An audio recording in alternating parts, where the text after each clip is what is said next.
Всем привет, мои дорогие зрители! Сейчас как раз в продаже появилась молодая свекла. Яркая, сладкая и очень насыщенная по вкусу. И мне захотелось приготовить из нее что-то не совсем обычное. Мне кажется, свеклу очень часто недооценивают, хотя это не только полезный, но и невероятно красивый продукт. И сегодня я покажу вам нежные свекольные равиоли с сырной начинкой, которые выглядят по-настоящему по-ресторанному. Давайте готовить. Все необходимые ингредиенты вы, как всегда, найдете под видео. Начинаем с молодой свеклы. Я предпочитаю не варить ее, а запекать. Так она получается гораздо насыщеннее, с легкой сладостью и глубоким вкусом, без лишней водянистости. Поливаем оливковым маслом, немного соли, заворачиваем в фольгу и отправляем в духовку примерно на час. После запекания свекле нужно дать полностью остыть. Затем очищаем ее от кожуры. После духовки она снимается очень легко, буквально сама отходит. Дальше берем специальную терку или слайсер и нарезаем свеклу максимально тонкими пластинками. Чем тоньше срез, тем нежнее получится текстура в готовом блюде. Выбираем красивые ровные пластинки, выкладываем их на бумажное полотенце и убираем лишнюю влагу. Это важный момент. Так свекла станет более послушной и аккуратной в работе. Для начинки я беру творожный сыр и добавляю немного икры подкопченной форели. Она дает легкую соленоватость, но это по желанию.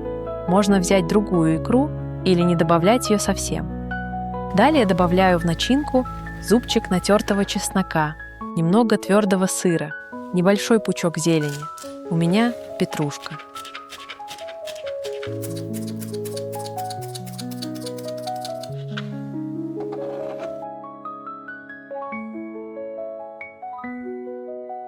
И цедру половины лимона.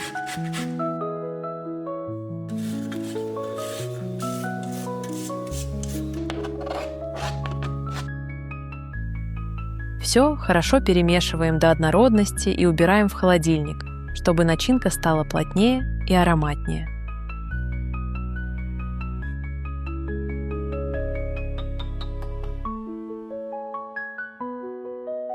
На большое плоское блюдо выкладываем подготовленные кружочки свеклы, как показано на видео. Небольшой лайфхак. Для нижнего слоя лучше брать слайсы чуть меньшего размера, а сверху накрывать кружочками на несколько миллиметров больше. Так равиоли получатся ровными, аккуратными и красивыми в подаче. Далее на каждый слайс свеклы выкладываем начинку, примерно по чайной ложке на кружочек. Аккуратно распределяем ее по центру, стараясь не доходить до краев, чтобы потом равиоли было удобно закрывать.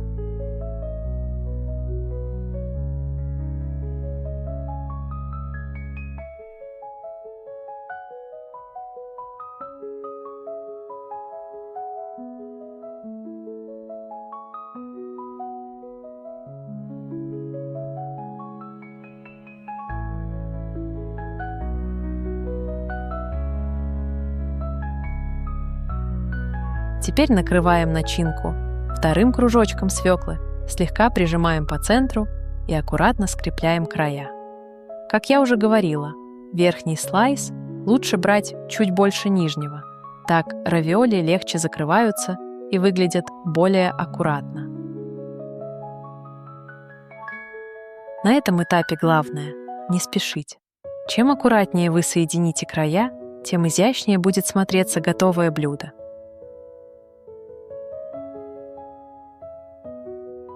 Таким же образом собираем все остальные равиоли.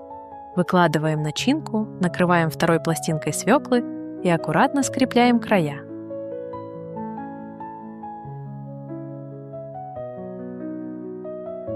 Вот такие симпатичные заготовки у нас получились. Уже на этом этапе они выглядят очень аккуратно и аппетитно. Украшаем блюдо зеленью. У меня это листья салата и петрушка.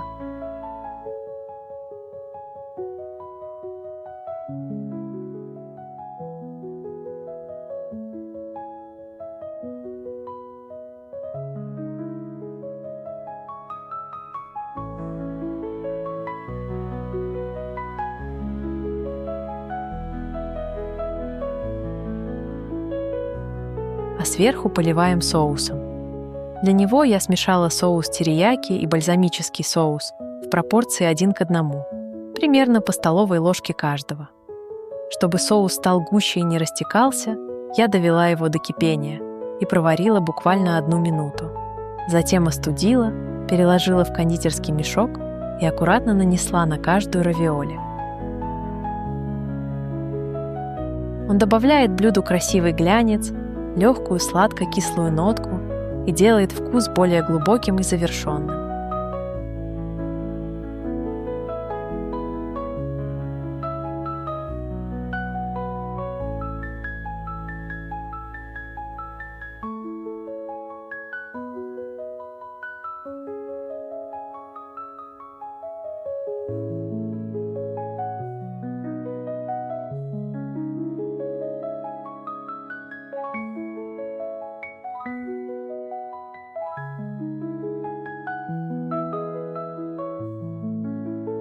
Перед подачей посыпаем равиоли фисташками.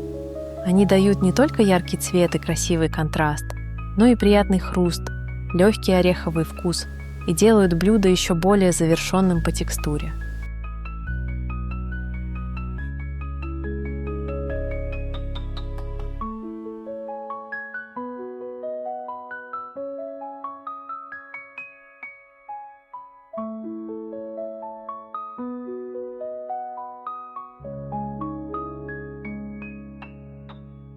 В итоге получаются очень нежные, эффектные и по-настоящему необычные равиоли из свеклы.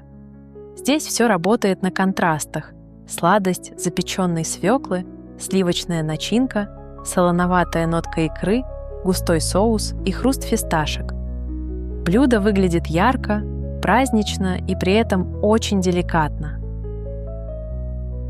И хочу отметить один важный момент. На второй день эти равиоли становятся даже вкуснее. Начинка стабилизируется, свекла хорошо держит форму, и сами равиоли получаются более плотными и аккуратными. Поэтому их смело можно приготовить накануне вечером, убрать в холодильник, а уже перед подачей украсить зеленью, добавить соус и посыпать фисташками. Мне, честно, на второй день они понравились даже больше.